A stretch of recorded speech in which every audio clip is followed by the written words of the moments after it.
What's up, guys? Welcome back to my channel. My name is Veronica.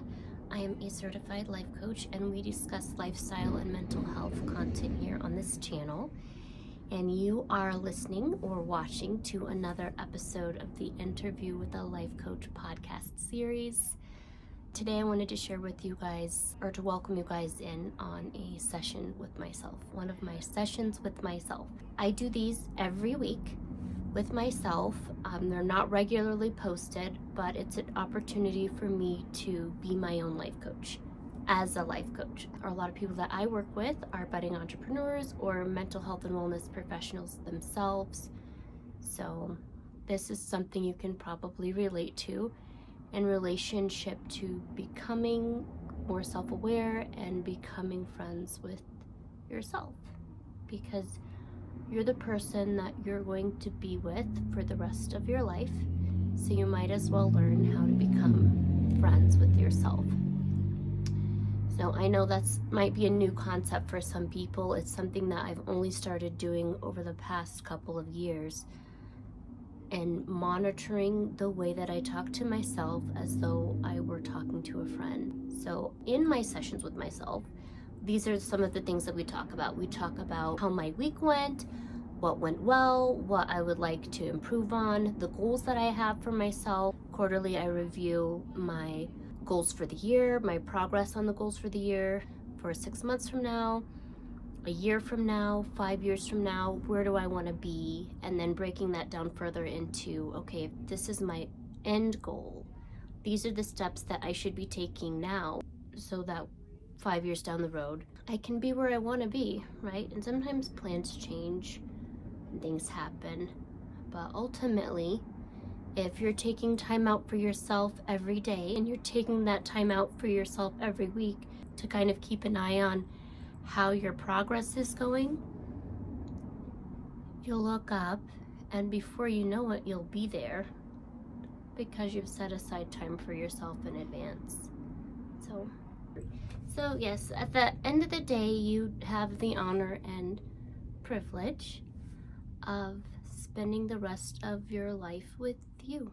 It's your choice on how happy or miserable of an experience that can be. And I know it's definitely a journey, right? Becoming more confident in yourself, learning to sit down and enjoy that quiet time with yourself. I know, like, for example, my sessions with myself are normally in the form of a video log.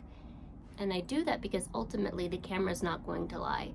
So I used to journal a lot on paper, but if I'm journaling on paper and I say, I'm having a great day, you can't see all of the expressions that are coming with that. But when I'm doing a video log, whatever I'm feeling is coming across in my body language, it's coming across in my tone of voice. And when I rewatch the video, there's no lying there, right? Everything is right there on camera. So if any of you have ever thought about video logging, I'd highly recommend it, or having a coaching session with yourself is also very beneficial. And if you're like me and you're thinking to yourself, I don't like seeing myself on camera, I don't even know if I like myself that much, to take a step back and look at why that might be. I know for a long time, I feel like I had issues liking myself because I wasn't taking the time out to get to know me. I wasn't taking the time out to reflect on my values and sit in the quiet and think, is the way that I'm living in line with my values? And when you're living in a way that is not in line with your values, when you're not keeping promises that you make to yourself, of course you're not going to be confident. Like, if you think about the relationships that you have with friends, if you have a friend who lies to you on occasion, or will make promises and then not keep them, or they'll say that they have certain values, but then their actions aren't in line with those values, how would you feel about that person? So I had to ask myself, would I want to model my life after that person? And the answer was probably not. And then to admit to myself that It's the same with the relationship I have with myself, right? It's the same with the relationship that you have with yourself, right? If you're looking up and your actions aren't in line with your values, if you're looking up and you're not keeping the promises and commitments that you've made to yourself, of course you don't like yourself. Of course you're struggling with self-confidence because you can't trust yourself. You can't trust yourself to keep the commitments that you've made to yourself. You can't trust yourself to be honest. So ultimately, everything's inside out, right? So if you can't trust yourself, it's harder to trust others. But a good way to start to gain some of that confidence back and self-respect is to take some time out for yourself, to spend with yourself and reconnect, to say, this is what's important to me. These are my priorities. These are my values.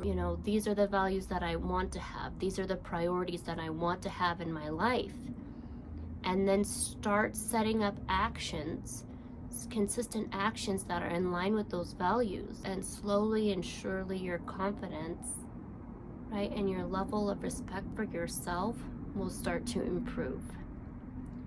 So I know this week we talked a lot about change. We talked about change in relationship to getting out of your comfort zone, changing your mindset, your intention, change in terms of your commitment level to yourself and achieving your goals, and then finally change in environment.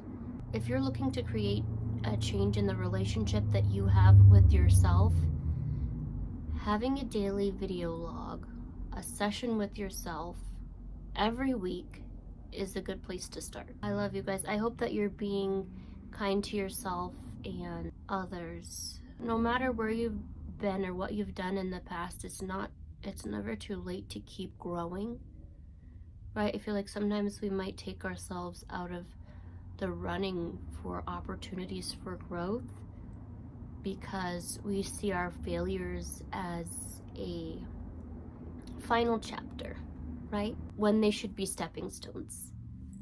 So that's something that I would take with me on this week's session with myself, is creating steps within the process that leave room for me to grow and change. And part of that is going to be making mistakes, or having videos and podcasts where the audio isn't perfect in the beginning, or your hair isn't perfect in the beginning, or your first couple of times interviewing for a new job, you fumble over your words, or your resume isn't exquisite. If you think about your first job and your resume, or maybe if you can remember part of how that interview process went, we've probably come a long way.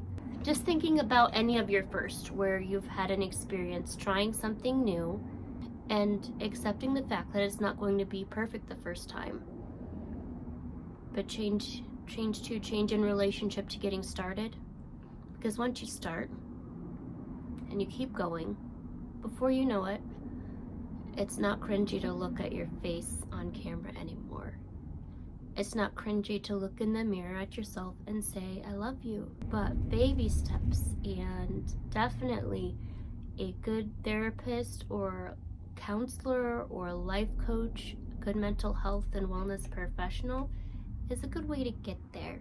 Also, having friends and family that have values that are in line with yours. They can help keep you honest and accountable to yourself. I love you guys. Thank you so much for watching. Thank you so much for tuning in and sharing my session with myself with me. I hope you enjoyed the podcast, and I will see you on the next one. Take care. Bye, guys.